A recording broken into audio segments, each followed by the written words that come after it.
I start by apologising. I always feel as though people expect a psychologist or a child development expert or something. I'm actually an expert in literacy, which is perhaps why, when I first met Eva, we had a lot in common to talk about. Most of my life has been spent working on how to teach young children how to read and write. And my main specialism is English grammar, which for 30 years in the UK was not taught at all in the schools. And the story of how I come to be talking about child development is that as a grammar specialist, when we reintroduced grammar, I was travelling all around the country talking to teachers about ways of teaching it. This would be in the mid to late 1990s. And everywhere I went, all over the UK, I was talking about grammar, but the teachers were talking about the children. They kept saying things like, their attention isn't as good as it was in the past. They find it difficult to concentrate, to listen. In the more disadvantaged areas of UK, I would hear constantly this line, language is going down year on year. Some problems too with self-regulation, just controlling behaviour. And another line I heard an awful lot was, they're not getting on with each other in the playground as well as they used to. Now, the first time you hear people talking like this, your automatic reaction is, oh, it's just, you know, old people always think that the children are not as good as they were in the past. And for a long time, I thought, no, this can't be any. But it was hundreds, then thousands of people everywhere I was going were saying the same things. And it wasn't just older teachers, it was young teachers who'd only been in the profession for a few years. And I started thinking, is there something going on? And that was when I met this lady. I used also to write for the educational press. And I asked the Times Educational Supplement, could I do some investigation of children's, I was looking particularly at language and listening.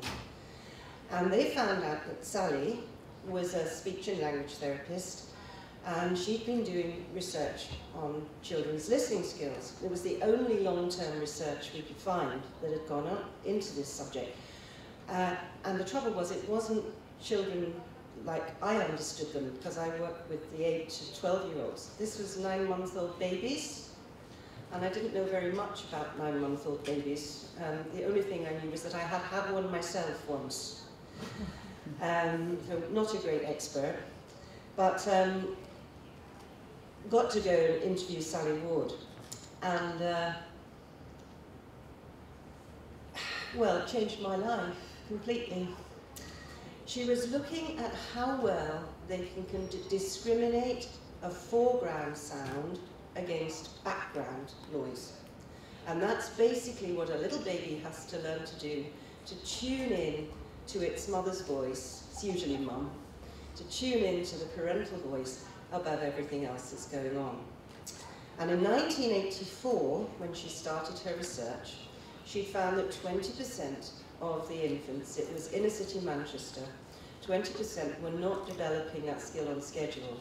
Now, that meant, she said, there could be knock-on effects with their language development, with all sorts of that I hope to pass on today.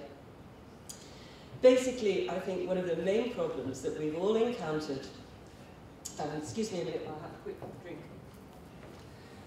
One of the main problems we've all encountered over the last 35 years, I think it is about now, is the result of Moore's law.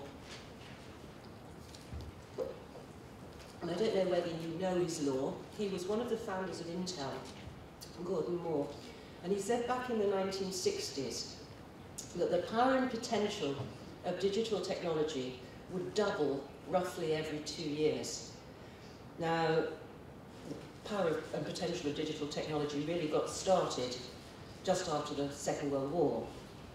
And it was quite a slow trajectory to start with, that doubling. But if you imagine doubling every 2 years, round about by the 80s, it was beginning to be very fast indeed, and it's got faster and faster and more stuff every 2 years. The law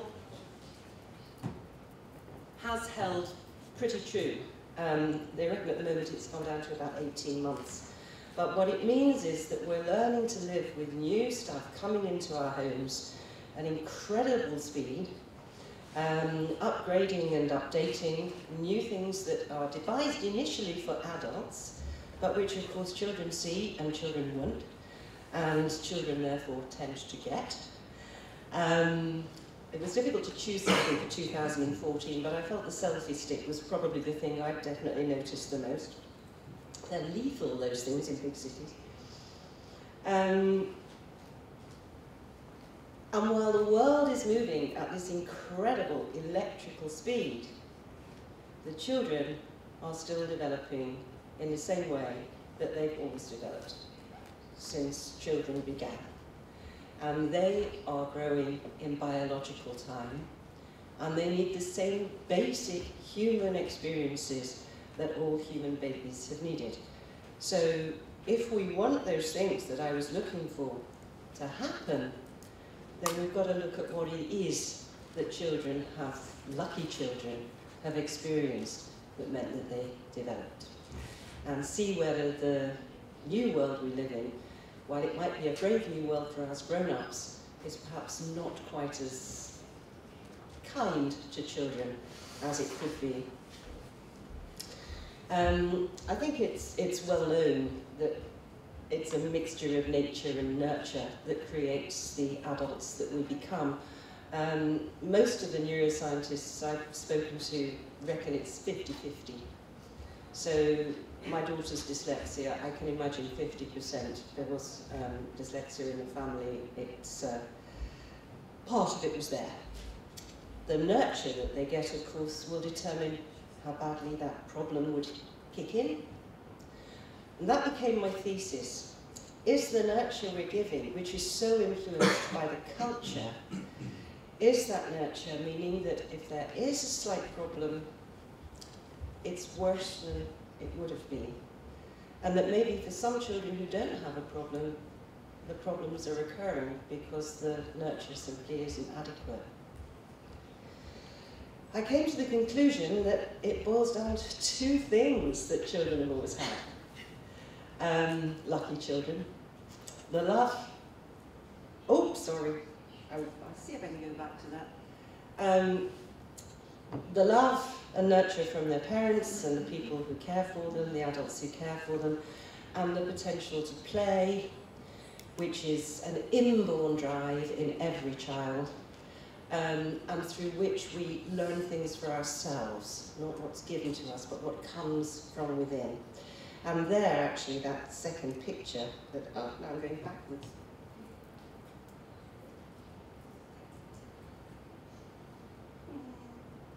That picture, which I found quite early on, I think symbolises it, both of them. That is play. That child is playing with its mum, and the mum is playing with the child. It's the first sort of play any of us do, and it's imitation.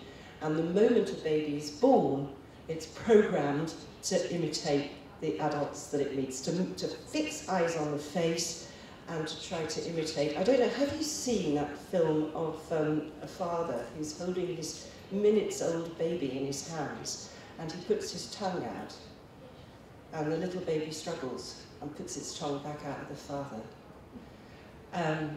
I had the huge privilege 3 years ago of my granddaughter was born, and because my daughter and her partner were away being sorted out, this tiny baby was put into my hands to hold, and of course the first thing I thought was I've got to put my tongue out at it. So I stood there in the maternity ward with a baby in my hands and going like this. And sure enough, her little mouth, you could see her, it's the only bit they've really got control of course, because they've got to feed. And her little mouth was going, this tiny little pink tongue protruded at me. So they're desperate to imitate us right from the beginning. And this imitative dance, and it is a sort of dance, is known in the developmental literature as the dance of communication. It starts with imitation and facial expression, then that mother reads the talk, the song, the language, and the initiation into the human race, and it all happens through what you could call social play. One of the psychologists I talked to, Simon Baron-Cohen in Cambridge, basically divides learning and thought into two broad bands. And I think both of them come from play. And one of them you could call social play, and the other more material play. Very briefly, social play, as I say, starts in imitation, moves into various sorts of communication. And at this point, I have to quote another speech and language therapist who's been very influential for me recently, a lady called Siobhan Boyce. She actually left speech and language therapy to develop her own work because she said it's not just talking. So many, particularly educated parents now, want to get their children talking as soon as they possibly can, so they're talking and talking away to them and almost as though they were adults. As Siobhan says, communication, 80% is non-verbal. It's to do with reading faces, reading gesture, body language, silences, the spaces between the words. And it's through those things, as well as the words themselves, that babies develop what I, again, many names for this, but what I'm calling mind-mindedness. Because it's to do with the baby learning to understand other minds and recognize that minds exist. I mean, the baby doesn't actually recognize it. Babies aren't thinking in intellectual ways, but something clicks inside the infant's skull which helps them see that this person that I'm talking to or looking at has a mind, and I have a mind. And it's our facial expressions and non-verbal noises, all these other things that help that to happen. The reason I stuck with that title, mind-mindedness, was that at the time I was first writing Toxic Childhood, a project was beginning, a study was beginning at Durham University into attachment, the extent to which children attach securely to the adult who cares for them, which is one of the most effective predictors of well-being in the future. And their thesis was that mother's mind-mindedness was very important for attachment, that if a mother was very good at tuning in to her baby's mind and reading the baby's emotions, feelings, intentions through its behaviour, its facial expression, its sounds, if mum was really mind-minded, the baby would attach more effectively. Just as I was putting the updated Toxic Childhood together, that study reported, and 10 years on, yes, the mind-mindedness of the infant is going to be affected by the mind-mindedness of the person who is caring for it. So we really do need to, put down the knitting, the book and the broom, and tune in to very little children and give them time. Because as part of that mind-mindedness, we'll get this. This is a chap called Peter Hobson. He is a developmental psychopathologist in Cambridge. And his book was written after the terrible events, the children in Romania, the orphans who were left with very, very, very little human contact in Ceausescu's regime. And he was looking at how that dance of communication, which is a two-way street, a reciprocal mother-child, parent-child, it is not a gender thing. The adult and child reciprocally communicating with each other. He said it very quickly becomes a triangle, with the parent, the child, and the world at the other corner.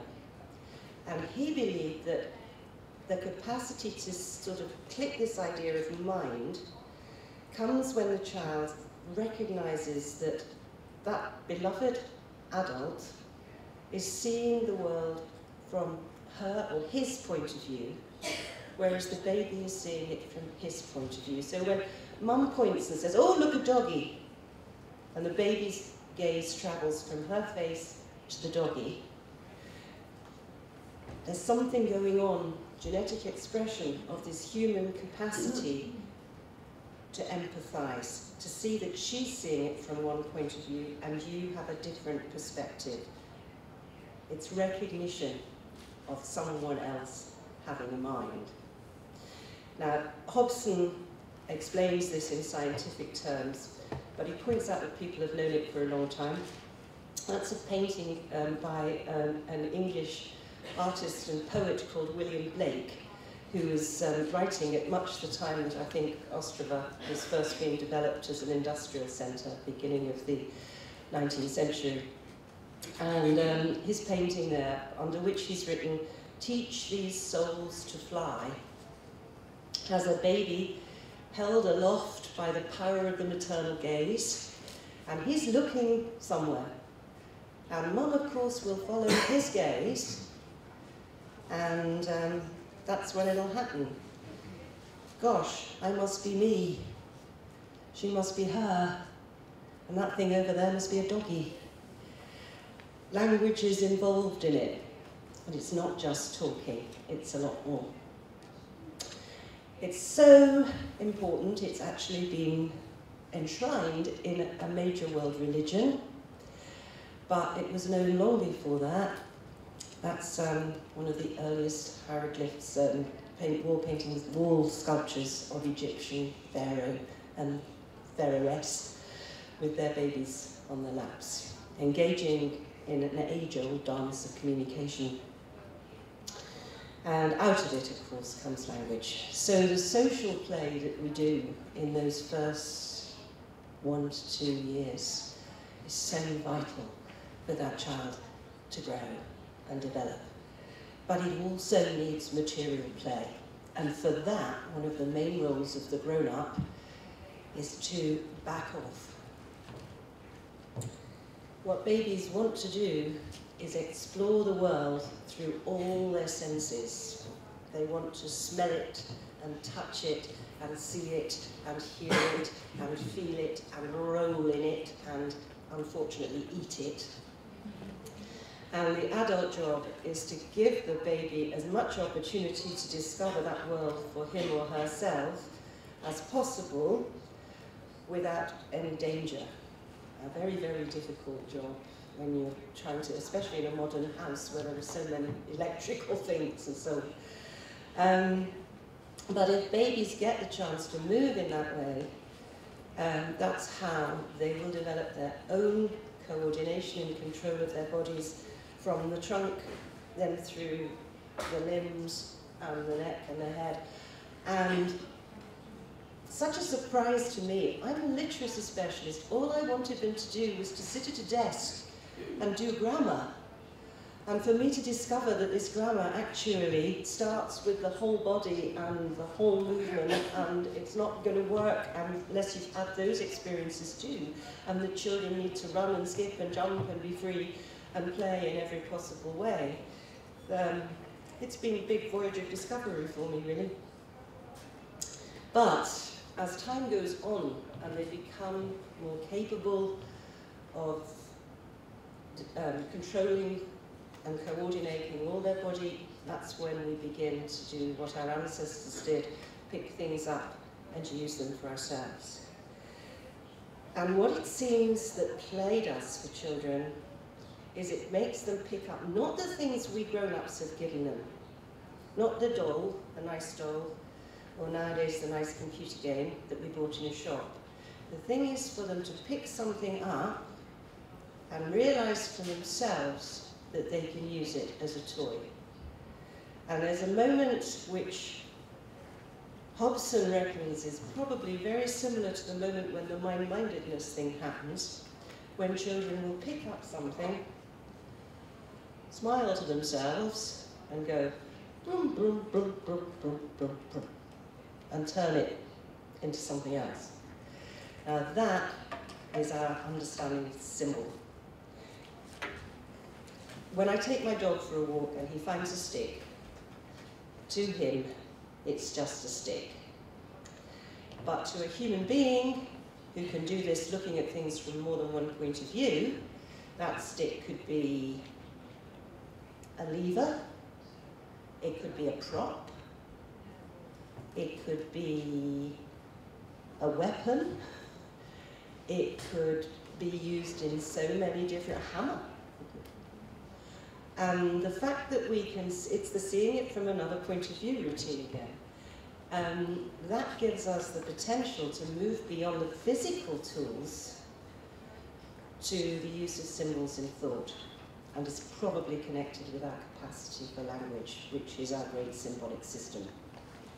But everything I teach children in school is based on their capacity to use symbolic thought and to do it all inside their heads. And it starts with doing it in real life, in the very early years of life, and preferably for quite a few more after that.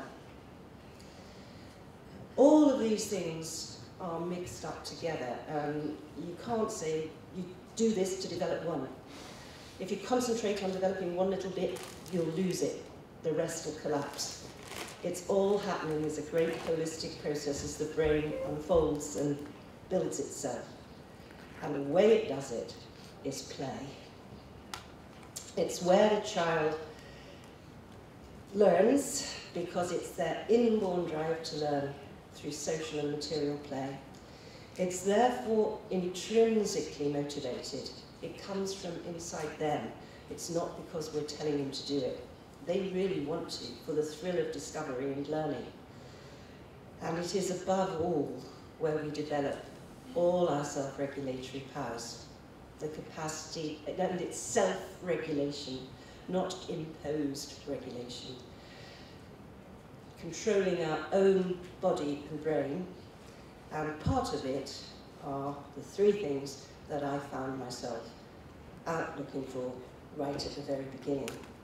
So here I come as Mrs. Grammar, and what I now have turned into is Mrs. Play. Absolutely obsessed with play. And I do like to do this activity. I hope, is it okay to, have we got time? Just ask people to remember it when you were little. Any age, really, under 10. Will you just for a minute find somebody nearby and just talk for a couple of minutes about playing when you were small? Just have a think. Memory lane. Oh, go on.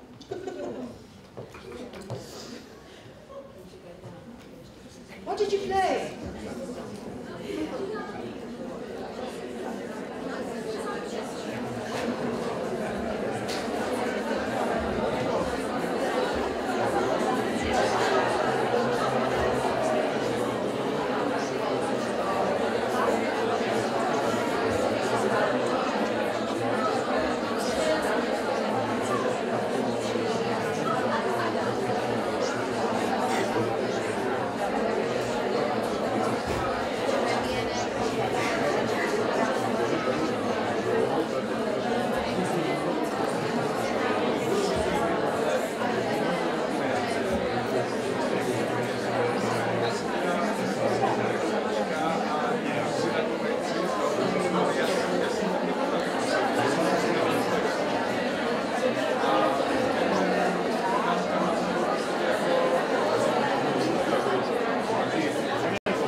I always feel guilty stopping people, but do carry on at coffee time, because I think we need to remember this an awful lot more than we do.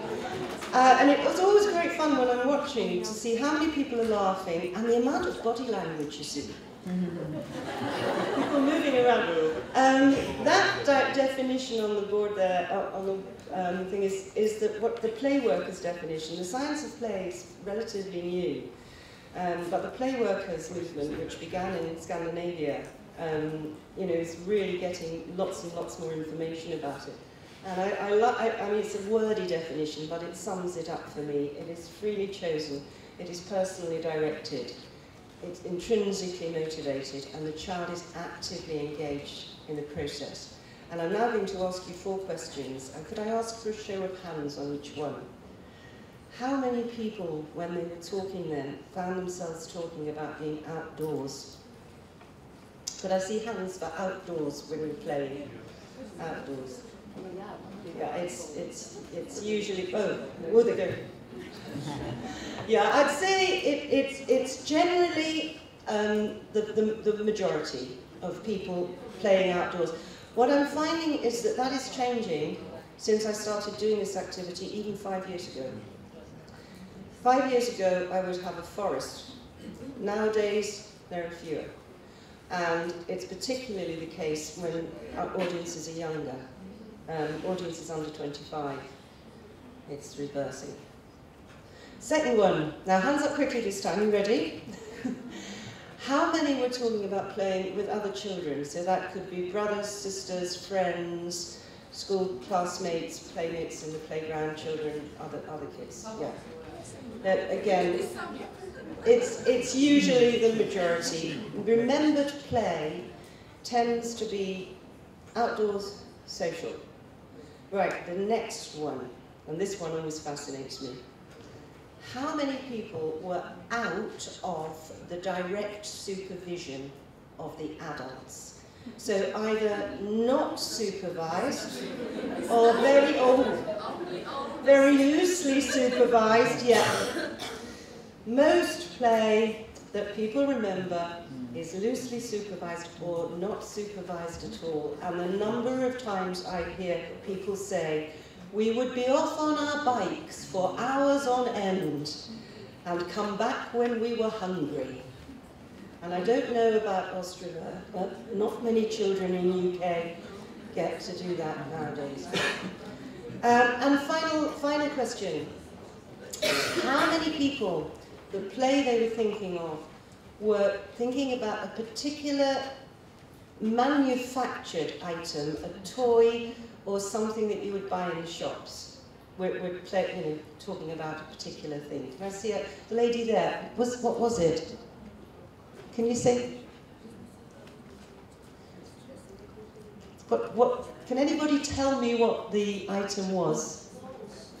I always get somebody mentions a doll. Always.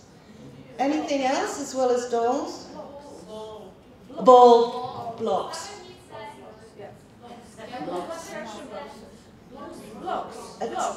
Blocks. Construction set, did someone say it? Back. Basically, the sorts of toys that people mention are usually very simple ones, age-old ones. Again, until we get people under 25. And at that point, I tend to get much more electronic toys people are talking about. Simple toys, but far fewer hands go up when I ask that question, because the equipment is usually just what you could find lying about. Children make dens. You know, do you make, what would you call it? We call it a den when we build a house from something. Or they make mixtures with rose petals. Did the ladies make perfume when you were small? And build things with mud. Children just use what's there. And it is that inventive, creative, active, problem-solving play that gives us the resilience that we need as adults. It comes from secure attachment, but it also comes from having learned to do things for ourselves without the grown-ups. So my general feeling is, if I'm trying to talk about detoxifying childhood, is that they need to keep it real. They need opportunities to learn in the real world, real time, real space, with real people. And I would particularly say that is the case in the first 7 years of children's lives, which psychologists and neuroscientists will say are when the brain is developing at its most rapidly. First 3 years, very critical, but problem solving, language, social skills, and self-regulation are still being developed through play, social and material, right up to the age of 7. The problem about keeping it real, however, is hugely and horribly compounded by the consumer society and the fact that marketing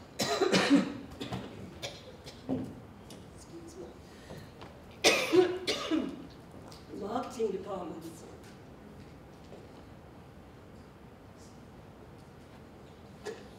in some of the major corporations have recognized that very small children are a wonderful marketing tool.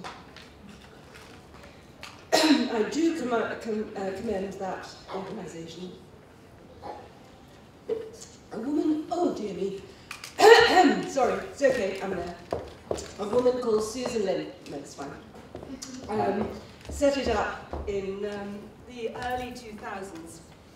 And it's a great way of keeping in touch with some of the more, I would say, immoral techniques that are being used with little children.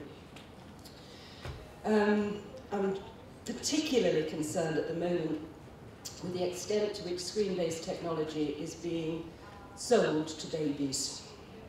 Mattel has an entire activity section. I don't like the play on activity there at all. And in fact, a number of apps are now available on the market which target children at a very, very young age is quite frightening, and I would be surprised if by the end of this year that number has not doubled. The American Academy of Pediatrics has long recommended that children under the age of 2 should have no screen time at all. The reason for this is that what little research exists, and it's still in its infancy, but what little research exists suggests that children spending time on screens when they're very small, it can be connected with poor language development and with attention problems.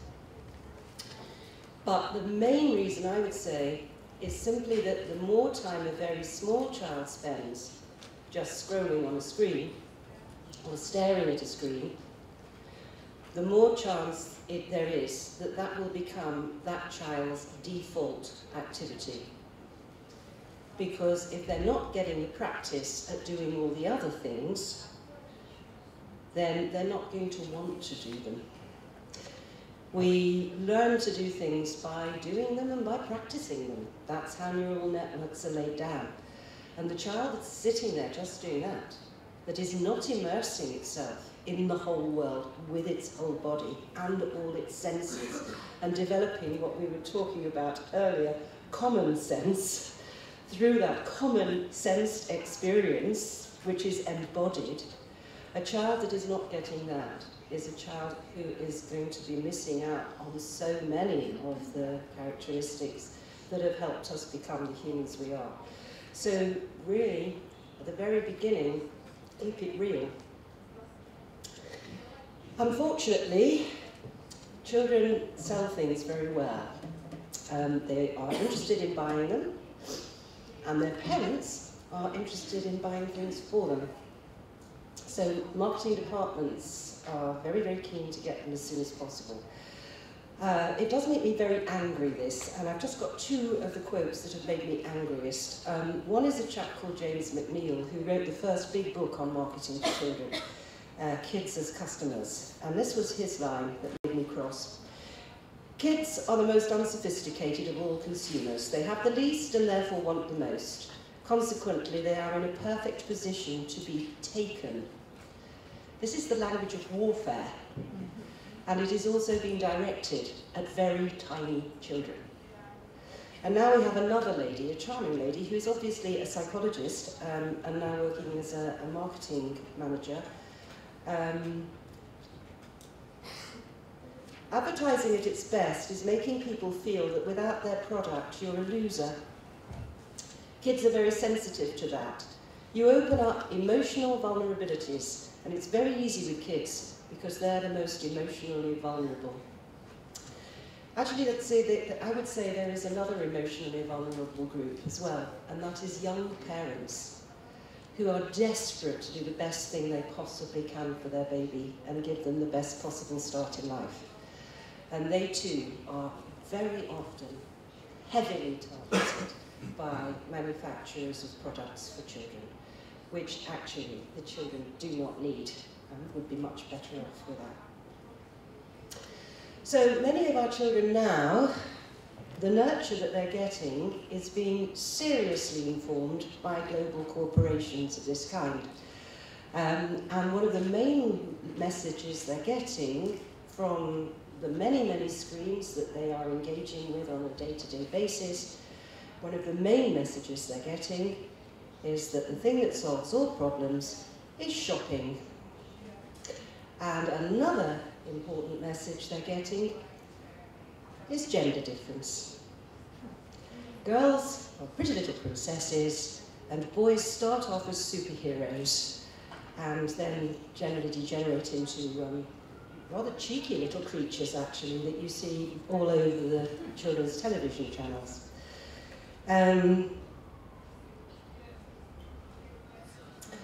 It ended up with me being so incensed by this that I ended up writing 2 more books. 21st Century Boys was the first one. Because at the beginning, when I first started writing, actually, which was 2006, the boys were having all sorts of problems. We were looking at, particularly in the UK, many more educational problems with boys, but also more problems with mental health. At the time when I started research, male suicide was becoming an issue. It was the 2nd most common cause of death among young men between 16 and 30.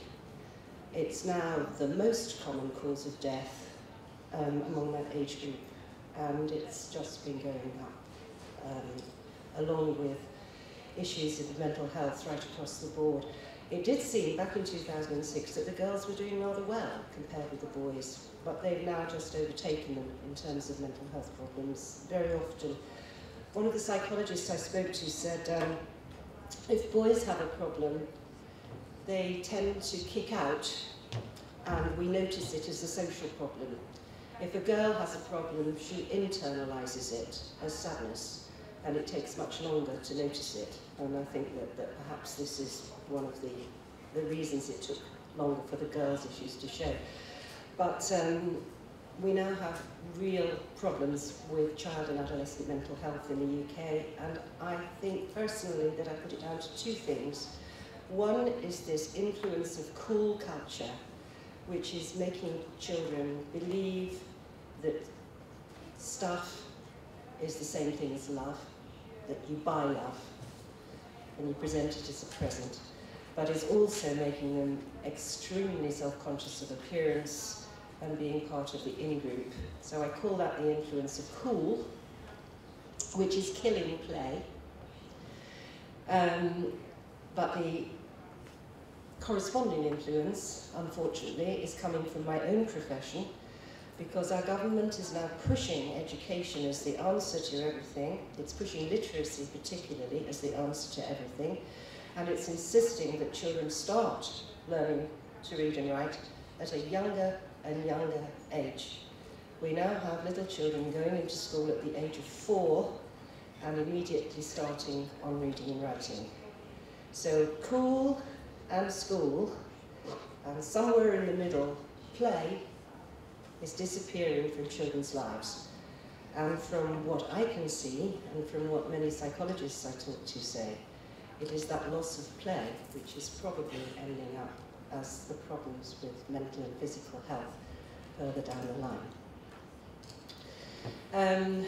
We're seeing more and more of individual obsession with screen. The American Academy of Pediatrics recommendation there is no more than 1 to 2 hours screen time per day, recreational for children over 2. In the UK at the moment, the rough average per day is 5 hours, In America, it's between 5 and 6. And this, of course, is because it's cool. So we're also beginning to see more concern. There was debate last month in one of our early years magazines, which made it into the Daily Mail as giving iPads to babies is playing Russian roulette with their development. We've recently, I think it was about a week before, we'd had information that computers, according to the OECD, were not making children's results any better. I don't know where the variables all come in there, because I'm not going to blame the computers, I'm just going to blame the culture. Computers are just part of it. We're seeing real problems now with children's learning being affected. So I was on the news that particular day. I was doing a conference and had to rush out and do a news broadcast first. And this is what I found myself saying. It's not just issues with learning. Too much screen gazing has been linked to obesity, attention deficit, sleep disorder, increased aggression, poor social skills, depression, and many other physical and mental health problems. And it's not surprising. Screen-based technology is very seductive. If young children spend too much time with it, it can easily become their default activity, which means they miss out on the sort of activities needed for healthy physical, social, emotional, and cognitive development. And this is not me saying that I don't like ICT and I don't like technology. I love technology. I love my computer. I love being able to be in touch with the whole world. It's a wonderful thing. It's just that what's good for adults is not necessarily good for tiny children. Certainly up to the age of 7, which is when I think we should be trying to keep it real. And we're seeing these statistics happening.